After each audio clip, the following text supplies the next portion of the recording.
Thanks for joining us this evening as we review The Kingdom of the Planet of the Apes, fresh from the theater, otherwise known as... It's a madhouse! A madhouse! That was not your line, but it works. Darn them! Darn them to heck. Okay, so over the last couple of weeks, we've reviewed The Planet of the Apes as the original 1968 version, Rise of the Planet of the Apes in 2011, the 2004 Dawn of the Planet of the Apes and War of the Planet of the Apes. Now, this is supposed to be of that same reboot franchise.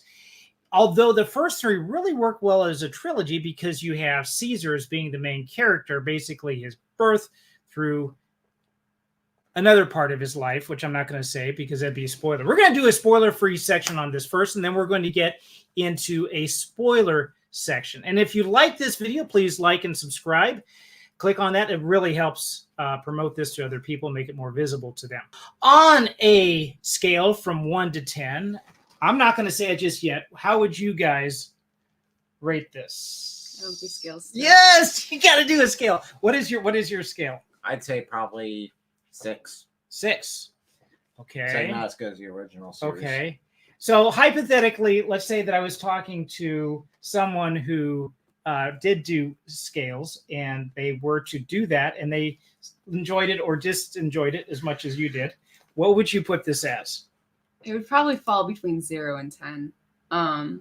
0 and 10. That's not very helpful. If somebody did scales correctly. Most people don't do scales correctly anyway. Okay. So. Okay. Well, what we're going to do is we're just going to do a very basic intro with this, say why we liked it or why we didn't like it, and then we're going to go into more detail with it afterwards into our spoiler section. So I would give it a 7.5 out of 10. I would put it in with, I would say it fits in with the rest of the franchise, the other movies in the franchise. It does have some difficulties coming into this right at the start because we no longer have Caesar. We also don't have the general conflict that you see between humans and apes because now we've entered into a different world where apes are definitely more dominant because of something that happened in the end of the last movie. And so those were things that were really holding the previous movies together. So they had a real challenge writing this and making it interesting for the audience that liked the others. So, but I think they pulled that off. There were some elements in here that were good with that I think pulled at the emotional heartstrings. It wasn't as good, I think, as it could have been, but it was a satisfying movie. Would you're giving it a 6? It's better than average, but It's better. It's okay. Okay. It's not groundbreaking, but it's okay. And what was your reason for giving it a 6? I think there are some serious plot holes. Okay. Which you can't say just yet. Plot holes. Yes. Okay. Okay. One spoiler free, right? I'm just giving recommendations. These are spoiler free. And what would you say for positives and negatives for just in general? It was an enjoyable movie to watch. I was here last time talking about the Godzilla movie. I would say it's more enjoyable than that.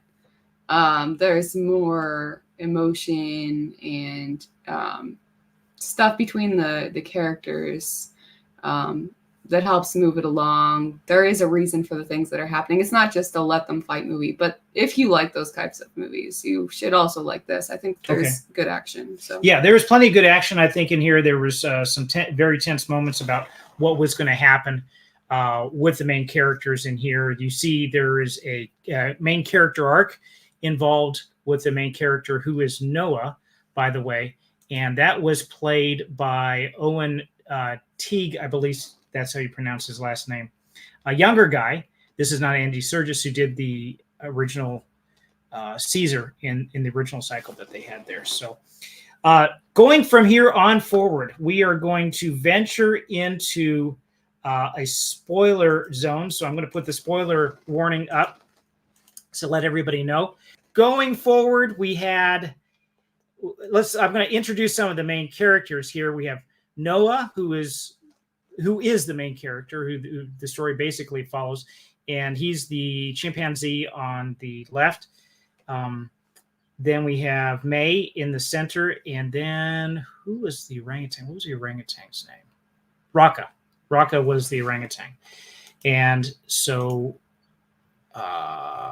yes, different image, same people. So going into Definitely different people. That was different people. Is it different? One of them, yeah. Yeah, the last guy. Oh, yes. I'm sorry. Yeah. So, yeah, you have your antagonist who is Proxima Caesar in the movie. If you have, I want to get a little bit of response from the viewers right now. If you have seen this movie or if you plan on seeing it, let us know. I'm going to check the chat right now. We've got one from Thomas Hall. At least do a sequel and Siskel and Ebert, thumbs up or down. And you'll have no clue who they are. Do you have any clue who Siskel and Ebert are? No, sorry. I do enjoy the movie. She's making us both feel old. But go ahead. What would you say? Thumbs up? She gave it a thumbs up. And you would give it I'd give it a thumbs up. You would give it a thumbs up. I think we got 3 thumbs up here. I don't think it's as good as the others, but it's still of that same The same kind of genre. So. Yeah. Yep. Okay, so theatrical review. We're going to do this in 2 different sections. We're going to do theatrical, which is just talking about how they put the story together, cinematography, the acting, and so forth. Give it a bit of a review there, and then we're going to look a little bit deeper at the thematic review. And this is really the golden nugget of this channel, is to take a look at what stories are in here, what subplots, what tale is being told that can be drawn out and used as a way to talk to other people about Christ. Jesus used stories all the time to be able to talk to people that had their hands up, say, I don't want to hear it. It's religious. I don't want to hear anything about that. I've heard it all before. But this gives us a chance to be able to talk about that. I get some responses like that when we do our reviews. It's the hands up and stuff. I don't want to hear it. But this at least gives us a way to deliver those messages. So theatrical, I would say they have made leaps and bounds on the CGI characterization, where they do the mapping of the faces and being able to make them look like they're actually talking. I say leaps and bounds over the original one, which is good for the day. You're laughing. Considering the age gap between the two, there's a big. Oh, I'm not talking about the. Oh, I thought you were talking about the 68. No, but the yeah. Oh, I hope we developed no, in 68. No. I'm talking about 2011, where the Rise of the Planet of the Apes. Yeah. That was also done in CGI, and it was the first, from what I understand, the first CGI that was done out of the studio, that was done on site. So they were outdoors and they were doing the motion capture there. But you can see they've refined it so much that the expressions that the apes have is they don't even have to speak sometimes. Just a little raise of the eyebrow, a little tick of the eye or something like that, that I think is pulled together in this CGI that they do a good job of making that happen and making you feel some of the emotions there. Would you guys agree or disagree with that? I agree. I don't know about your assertion that it's improved leaps and bounds since the first one, because I was really impressed with the first one. I came into the series after watching the first one just recently, the original, and going, oh boy, like, what am I getting myself into? This is going to be awful. I was coming in the impression with, like, this is like super low budget movie, but also just like they ruined the entire You're talking about 68 version. Well, because I had seen the first, in 68, I was like, oh no, like this is just like even a cheaper remake of that, whatever. I had no clue what to expect. And I said to Eric right at the beginning, this is nothing like what I was expecting. All of this seems real. There's nothing that doesn't seem real. I think they did a wonderful job even in the Rise of the Planet of the Apes. With the CGI, everything felt real the entire series, which is very not necessarily accurate, but felt real in the sense of like it seemed like it was actually happening. People were filming, people were acting, non-people were acting. So yeah, I'm really impressed with all of it, all 3 of the more recent ones. Yeah, so it's not all just in motion capture too. There is the overall movement they have to do to make it look like they're apes. You know, the way they walk and climb on things and hang on things. There was one guy in the original who played Rocket who was a choreographer, and he also worked with Cirque du Soleil. So, imagine just hanging around, swinging, stuff like that. He'd be a perfect candidate for it. So that was one thing that I thought was good theatrically. Would you guys want to chime in anything negative or positive theatrically? Theatrically, I think it was well put together. Again, some serious story plot holes there. We are in spoiler section, right? We are, and I'm going to put that up again to just to make sure that everybody sees. Good, because I'm definitely talking spoilers. So yeah, there's some tactical issues there. So one of the main things is to open up this underground bunker that's right by the ocean. Oh. And it's built into a mountain. And it's like, okay, so they built it into the mountain, so it goes straight back into this mountain area, and that's where the bunker's built. No, according to how this is, it's actually built underneath the water level. So that at one point they let the water in and it goes into the bunker. And I look at it saying, why on earth would any military ever do this? Why would you put a bunker under sea level? Under sea level. All your enemy has to do is just push the sea into it and it's done. Yeah, especially if you're going to be sitting there in a bunker and you don't know how long you're going to be there.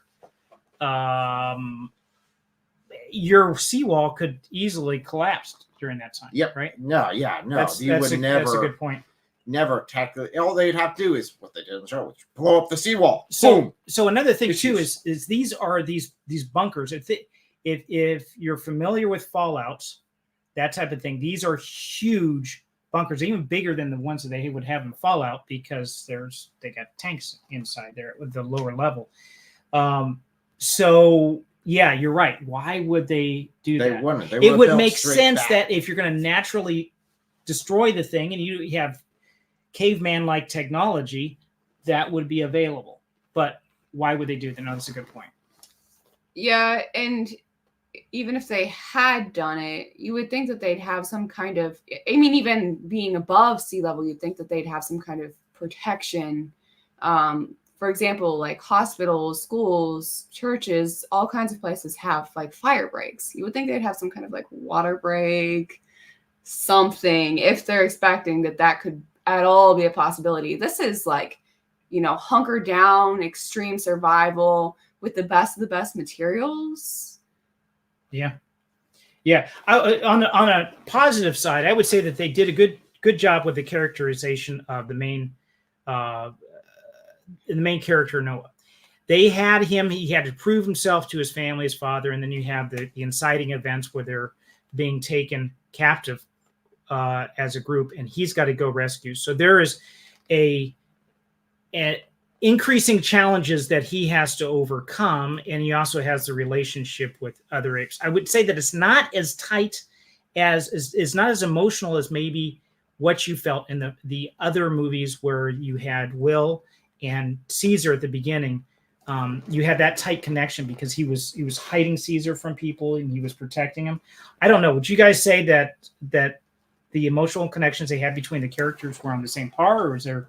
I'd say it was definitely. I mean, you had the companion of the three main chimpanzees that you get established right at the beginning, but then they're not there the entire time. In fact, the other two are gone most of the rest of the movie up until they reunite. And up until that point, you're just driven with the one individual character by himself for a bit until he meets up with another. Right. So you have, and then it feels like it goes fast. There's not enough time to really build up these sort of connections between the characters, at least not in the situations that they're put in. I don't know. Raka, who played as orangutan, he did a good job with. He did like he fulfilled the role of Maurice, who was the sage in this one. I think he did a good job. What were you thinking about with the relationships? It was not the same kind of relationships as you saw in The Rise or in The Dawn. I don't know that the relationships were all that strong in War of the Planet of the Apes, though. But it was already going off of what was built beforehand. That's true. I mean, they were there. There was definitely rivalry that was very strong, and that was very strongly established. But I I wouldn't say that this is as strong as some of the others, but it's maybe on par with the last one. Okay. Yeah. So you were mentioning other plot holes that were in there. Was that the only one that you were looking at? Or was there... using really destroyed technology as if it was brand new. Bit of an issue. So this happens 400 years after the previous one, and if you can imagine, some humans now have survived and been able to retain their speech, possibly because they've been away from the virus. Yes, underground bunker. Sure. And so we have these groups there that are able to do this, and they have this technology, except they're looking for a missing link to their communications, to be able to communicate to other shelters, other fallout shelters, so to speak, right? Other bunkers. And to me, that didn't, the reason why I bumped it down a little bit more is because I didn't find that believable. Why would you have, was it some kind of encryption key that they had to these other bunkers? I think that's what it was. Why would you have them separated and in a different bunker, unless maybe they were put up by different groups? Maybe even then that doesn't make any sense. I was thinking these were like nuclear keys or something huge that was going to be like, oh my goodness, they got control of XYZ. Not, oh, now we can turn our broken dishes over and now be able to communicate with them. Yeah. If you had dishes that satellite dishes that were that bad, they would not be able to. I think you have a bigger issue than needing the key. I think you need to build them. Yeah. So that was an issue that was in there too. So anything else that you have, positive or negative? That was mine 2 cents. Yeah, negative wise, there's some things that didn't make quite sense. But positive wise, it seemed like the story was clear. It seemed like there was a positive motion forward. Things that were being learned and developed and grown together. I don't know that it was a strong enough forward as I would have liked. I would have probably liked some more progression at the end.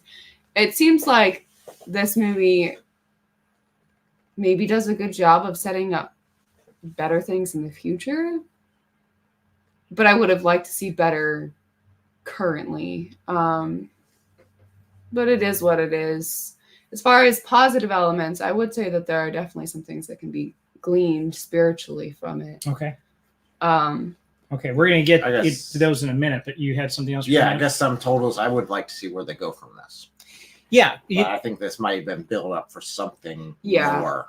That's what it really feels like. It doesn't feel like this was its own thing necessarily, that there's a lot of it's built up for future movies.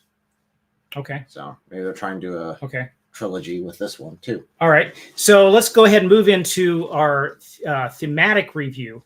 And this is where we take out things that were spoken about in the movies, big messages that were there.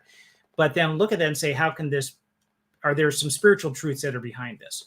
So were you guys able to pull anything out that looked like there was a golden nugget in here? I'd say so. I think there's a couple of decent ones, a couple of good points made. What would you say they were? That was your cue. That was your cue to go in. Yeah, so I would say one of the biggest things that have been driven here is where do I belong and coming of age. Okay. I'd say were two of the major ones where he is looking at, in the beginning, he's looking at this trial he's going to go through or the ceremony he's going to go through. It definitely looks like a coming of age ceremony where he gets his own eagle and goes from there. And that's all put on hold. And through that, he has to go through the trial and earn it differently by going and saving his family and reconnecting it that way and developing. And there's a certain point in the movie that it happens that it's like, okay, it's all connected. Now he has his own. Okay, so there's a coming of age movie that's in there, part of it. So then how would that relate to a message for the gospel? Message for the Gospel, I would primarily focus on the reason why he was coming of age is he wanted to find his place in the group and his identity in that group. And he was looking for his identity and his validation from his father. You can see that very early on. He's very nervous whenever it goes to his father. He's very apprehensive coming to him. He's got these big shoes to fill, and that's where he's looking for his validation. As far as it relates to Christianity, it's where do we find our validation? That's a huge thing nowadays, is identity, where we're being validated from. Are we being validated from an individual who is fickle, who can just, change their opinions, or in this case, die? Yeah.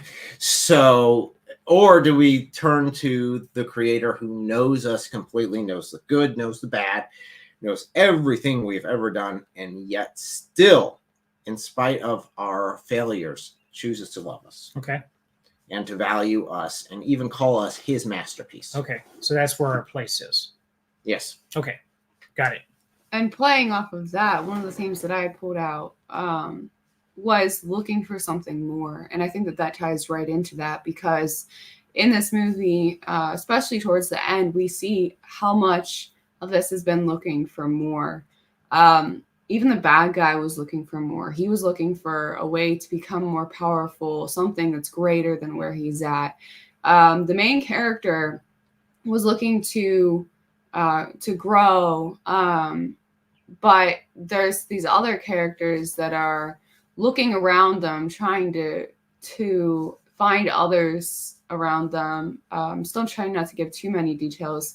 There's a specific group that existed that was searching for more, like the ways of Caesar and what had happened. So and at the end, it ends with like them looking out for more. So when we know why we're here with the identity, that there is something more out there. So many of us, I think really all of us, should have this longing for something, for someone more within us. And we try to fill that with a lot of different things with, some of them can be positive, like relationships with others. Well, we are created for relationships with others.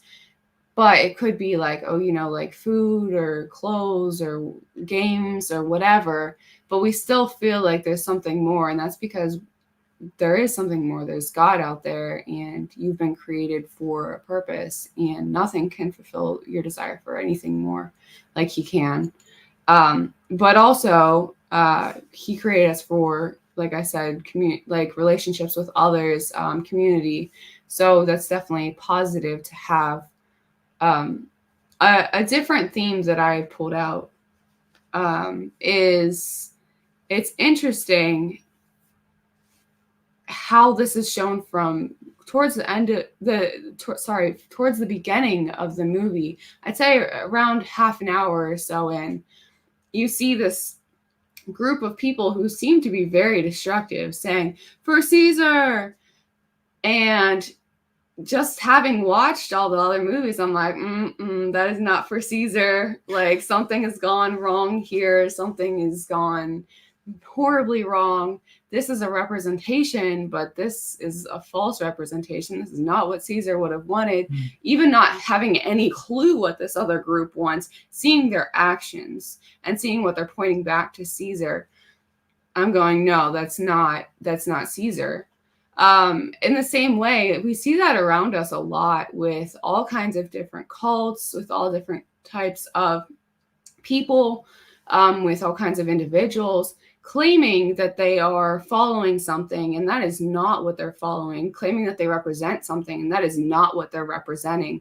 And when they are trying to represent it, they're twisting it and doing it in such a bad way that is casting an awful representation onto that person that is not what they have. For example, so I'm a Christian because I have the knowledge of truth. I've been able to study, and the more that I've studied, I've seen all throughout history, all throughout science, all throughout creation, that it all points to God, to a loving God who did send his son to die on a cross and be sacrificed and to resurrect, because he himself is God, who took on the human flesh for us to pay for our sins that we can never pay for. And so through these things that I've learned, I've continued to learn about his character, about who he is, about what he's done.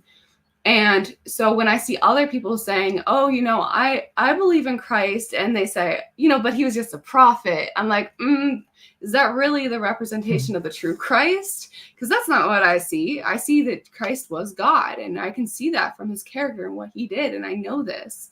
And likewise, like other cults, oh yeah, he became God. No, that's not within his character either. He's always been God.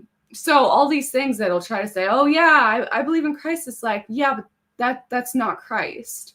You can say that, but that's not the same. And so in the same way, when we see these very evil guys saying, oh yeah, for Caesar, it's like, it's very important to know the truth about who you're representing and make sure you're not giving a false representation or receiving a false representation. Because I know so many Christians have been so turned off to Christ because of other people's representations. It's like, guys, we're sinful, flawed human beings, but he's not. He's perfect. And so it's so important to know the source. And there is a group that's seeking to know the real source. And it seems like they do. They have preserved that. And so really getting to the knowledge of truth is so important for that. That's true.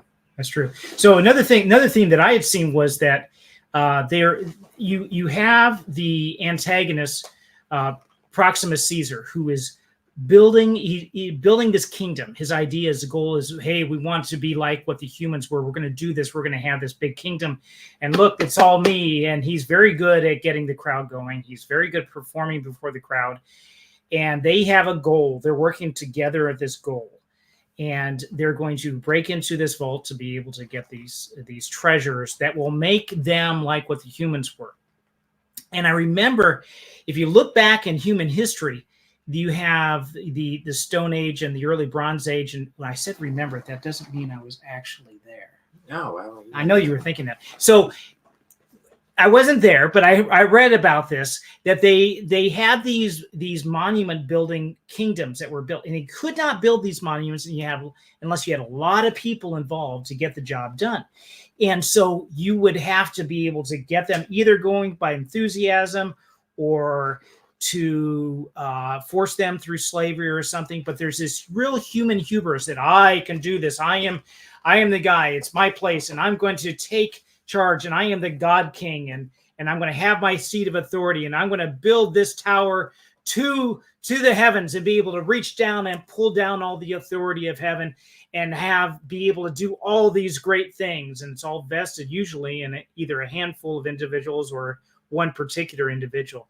And if that sounds like the Tower of Babel, there's the message right there about us doing all these great things by our own power and stuff. And there's nothing, I don't think there's really anything wrong about it. Let's do an Apollo program. Let's do all these different programs to be able to do these great things, or maybe have a monument, but don't do it in such a way that you're reaching up to this guy to make yourself God and take his place, take over him. Because when you do, things go bad terribly. History is filled with reasons for that, or examples for that. So I think that you see the show, somebody else sees the show, you can leverage that a little bit and say, hey, this guy was trying to do everything. We can't. One of the worst things to get totalitarian in place is to say, well, the government should do that. We should invest all our time and effort. The government should have our responsibility. The government should have God's responsibility. Put it all there. Usually things go badly from there. We should have God in his proper place. So those were the thematics. I'm going to switch over a little bit to, you got something else? Yeah, there was one more. Okay. So something that's very interesting in this movie is, so the overall concept is that humans have, died back. There might be some out there, but they're very rare. And when they are there, they're lower intelligence. They don't really speak. There might be an exception. We find out about some exceptions, but that said, these apes have never really experienced what we would think of as like human culture, human architect, human design, architecture. And yet there's one scene where these apes are brought into a glimpse of the human world. They're seeing this bunker that we talked about earlier. And the first comment from, I think it was the main character, was, humans built all this. And that was the thought in his mind, right? That was the thought that was spoken out loud. It wasn't, wow, it's so cool how all of this came out of nothing and evolved over hundreds of thousands of millions of years. And it's like, yeah, this is, he could see, even not knowing human design, he could see design, he could see creation, intentional creation and design with purpose. And in the same way, when we look around us, we see that there is an intelligent designer. It's not just everything just, happened to be or whatever. It's, wow, okay, like everything has a purpose, has a plan, and God has done such a beautiful job of creating us, of creating the trees and the sky and the animals. And yeah, it's not just an accident. And so we are held accountable knowing that there is a creator, and yeah, his fingerprint is on everything. So that's some good insight. No, that's really good. So keeping your eyes open for this, we'll individually see something a little bit different watching this movie. But there are these truths that are down there, even if this wasn't written as a Christian story. But you could look at that and say, aha, this is just like that, and then make that conclusion decision and then talk to other people about that. So I'd be curious to see, put in the comments for this when we replay this later, when more people see this, I'd be curious to see what themes that you saw that you were able to pull out of this. I want to start encouraging feedback more and more from viewers to say, what insight are you guys getting out of this? What story do you see that's going to point people towards Christ and draw them closer to him? And we do have some things in the comment here that I want to bring out. One was Thomas Hall said, sounds like the typical downside of a franchise should be a rule, only 3 at most. But I get it. Let's gamble with something that worked before. So I don't know. I think this is okay. I'm going to see how the others in this franchise work out. It was an okay story. I thought it was good. Not groundbreaking, not earth-shattering, but it was within the universe, so to speak, of the Planet of the Apes. And I can see where they are building up to something later on. So what would you guys say in relation to what Thomas said here? Yeah, I'd say, again, if you're paying attention to my ratings, they have been going down for each movie. The second and third one were about were the same, and then this fourth one was one less.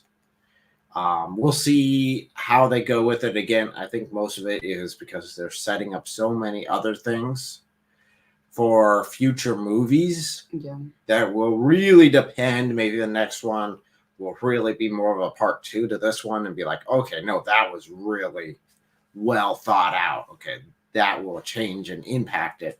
But if they drop things, which is my main concern, would be that they just leave things and never come back to them because they get a different director and they decide to take it somewhere. All these little hooks that are going. All the little hooks, and then it's like, nah, we just didn't use any of those, and we just start over. Yeah, from scratch. Okay. I don't know. I would say that you're developing a story arc for a series. You're going to have some stuff there. It can be distracting when you have too much. I guess that's one of your arguments here. That's my argument would be that there's too much and not enough focus on this particular story.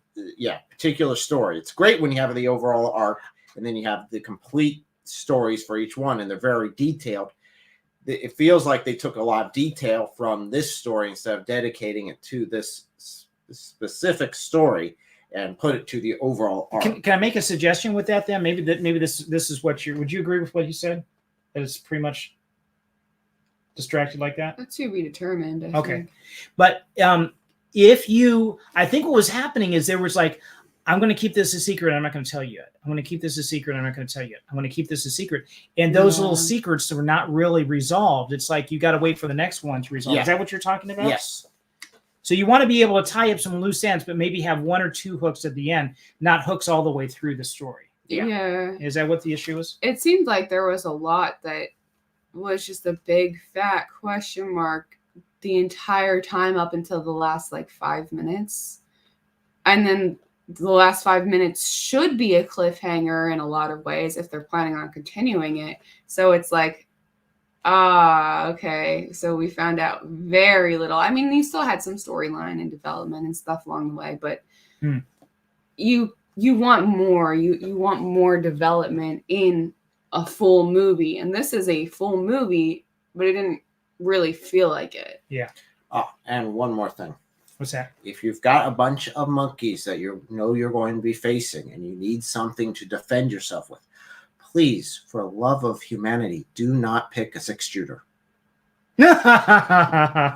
Definitely when you have multiple other items which you could use, which would all work. An entire arsenal. And you pick a 6-shooter. Yeah, well, she could. Okay, to her credit, she could hide that from the other apes that she's working with. Hide a lot of other things that have more shooting. That's true. They also wouldn't know what it is necessarily. That's true. They wouldn't know what it is, and she could get away with it. Okay, yeah, I can see. That's a good point. But she only used one. She could have gone bang, bang, bang. It would have been so much better. Yeah, she fires once at one point in the movie, and I just look at my wife and say, okay. Yeah. This. And it's like, you got 5 shots left, and there are quite a few monkeys left. Even if she were to unload the magazine on all of there's way too many. So no magazine, but okay. Yeah, no magazine. Anything with a magazine would have been much better. Cylinder. But I see what you're saying. It's a revolver. Yeah, I got it. She didn't even shoot the main guy. She had plenty of time. Anyway, you could just take out the main guy, and that would have done a huge thing. Yeah. As far as addressing the actual comment though about 3 cap, I disagree. I disagree with the 3 cap. I mean, maybe as a general rule, but there's definitely been a lot of really cool things when you are able to build those storylines up, especially in TV series. I know it's a completely different realm. But I love when, there's 7 seasons and it's everything from episode 1 mattered. Everything from episode 2 mattered. In the 7th season, it's all been worked together. And I think in the same way, you can really have these cinematic universes that do a wonderful job of it. You have a lot of flops too. So I get it, but don't throw the baby out with the bathwater, maybe. Okay. All right. I'm gonna put this up here. This was Francis Bull said, John Noon SciFi, would you care to be the first one to be interviewed on, this would be probably something for a private thing. So I'm going to put this down and I can answer you offline later. I thought that was more for, sorry, brother. I thought it was more for what we had here that we were discussing, but I will answer you directly later another time. You see, this proves evolution since humans have no ape brains. Since humans have ape brains, sorry. Yes. No.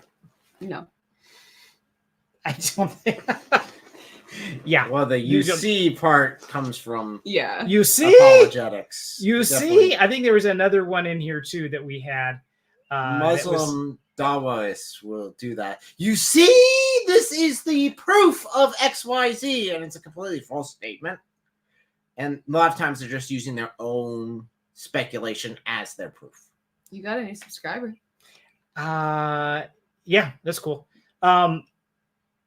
So I was looking for, Damyan Kuzmich said something along the lines with the apologetics group too, and I was just looking for it, but I don't see it. I know that it looked like he had put a line in there that it's something that I didn't recognize that was probably an inside joke. So we had that there too. So yeah, the UC is definitely an inside joke. Yes. And the proof. Yes. So caps. We have coming up. There we go. Yeah. Coming up next week, we're going to be looking at another movie. We're going to be doing a series of movie reviews because we're building up towards something. We're going to be looking at Ready Player One. And I need to... Comments. Thank you very much. Get rid of that one. Ready Player One. We're going to take a look at this. Going to do a review, Christian review. Are there any themes that can coming out of this? I'm thinking one already. Yes. Post one up. I think I might even put this out on the community service to say, community group to say, what themes do you guys see in here? And then see if we can pull it up and put them on the live stream as well. So looking forward to that. Until then, enjoy the rest of your day. And thank you for joining us.